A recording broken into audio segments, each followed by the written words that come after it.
सहरी में जो भी खाएं, जो भी बैलेंस डाइट हो, एक रोटी या पराठा, उसके साथ कोई सालन हो या अंडा कुछ लोग लेते हैं, लेकिन 2-3 चीज़ों से एहतियात करें। बॉयल अंडा, मछली और नट्स, इन तीनों चीज़ों को सहरी में अगर लेंगे तो ये दिन भर प्यास की शिद्दत में इजाफा करने का बायस बनती है। तो ये तीनों चीज़ें मैं मशवरा लोगों को देता हूँ कि अवॉइड किया जाए, क्योंकि ये पानी का एहसास, प्यास का एहसास बढ़ा देंगे और आपको पानी की तलब होगी। तो बेहतर है कि ये 3 चीज़ें इस्तेमाल ना की जाएँ। इसके अलावा बहुत ज़्यादा ऑयली चीज़ें सहरी में लेंगे तो भी वो पानी की तलब को बढ़ाएंगे, पराठों से तो उनकी सहरी होती है। 1 चाय का चमचा, जो छोटा चाय का चमचा होता है, उसमें अगर पराठा बना हुआ हो और अगर देसी घी का हो तो वो और ज़्यादा बेनिफिशियल है। बेनिफिशियल का वर्ड यूज़ कर रहा हूँ क्योंकि आज की तहकीक ये कहती है कि देसी घी हमारे यहाँ जो तेल है और जो हम लोग डिफरेंट ब्रांड्स के ऑयल्स ले रहे हैं उससे कंपैरेटिवली ज़्यादा बेहतर है सेहत के हवाले से भी, ख़ासकर बच्चों के लिए। और हार्ट हेल्थ के डॉक्टर्स, अब जो कार्डियो के डॉक्टर्स हैं, काफ़ी हद तक वो भी कहने लगे कि अगर देसी घी की बात हो रही है, ये मसनूई घी की बात नहीं, रिफाइंड घी की बात नहीं हो रही, देसी घी जो खालिज घी जिसको कहा जाता है,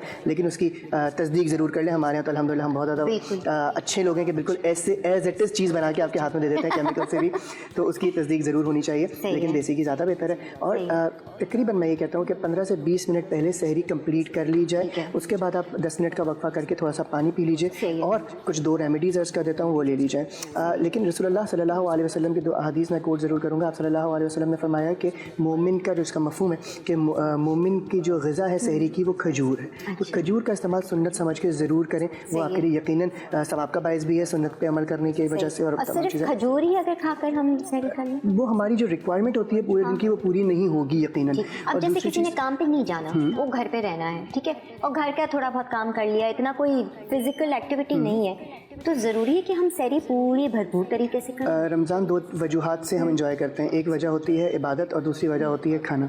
तो अगर दूसरी वजह नहीं होगी तो हमारे यहाँ रोज़े कबूल नहीं होते। बहुत सारे ऐसे लोगों को मैं जानता हूँ, अल्लाह ताला हिदायत दे उनको, लेकिन कुछ जुमले सुनने को मिलते हैं कि यार रोज़ा नहीं रखा तो क्या हुआ, इतने भी गैर मुस्लिम नहीं है कि सहरी और इफ्तार ना करें।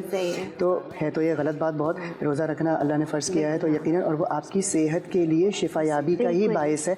वो कहीं खुदा न ख़ास्ता ऐसा नहीं है कि आपकी सेहत के लिए कोई ख़राबी का बायस है, आपको खामखा में भूखा रखा जा रहा है। नहीं, आपकी सेहत की सारी, जिसे कहते हैं ना, रीबिल्डिंग, रिजुविनेशन, सारा कुछ